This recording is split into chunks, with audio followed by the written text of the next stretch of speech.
Guys, korang pakai sauk ni lagi guys untuk mancing ikan. Jadi sauk ni memang susah lah nak pakai guys. Sekarang dunia dah maju, zaman dah berubah. Kalau setakat korang nak pancing ikan bawah pada 5 kilo, dengan pakai sauk ni. Sebab sauk ni susah nak bawa naik motor. Aku sarankan korang, pakai sauk yang macam ni. Ni aku buat letak dalam beg pancing je. Sauk ni, korang cuma buka baka dia, tarik baka. Ni.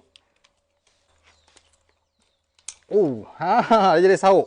Setakat ikan saya 5 kilo tu tak ada masalah lagi. Apabila kau nak panjangkan, kau buka dia pulas dia punya pemulas sini dan boleh jadi panjang. Setakat ikan bawah daripada 5 kilo ni tak ada masalah lagi.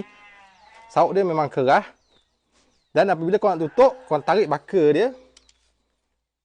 Macam tu saja.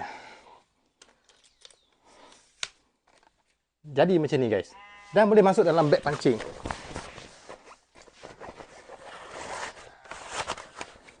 Dah tak payah dah pakai sauk je ni. Kalau kau berminat, kau mendapatkan di beg kuning aku. Harga murah je guys, sauk ni guys. Tengok, senang kan bawa Tak percaya tekan beg kuning nak tengok harga murah tak murah. Mantap guys, sauk ni memang murah.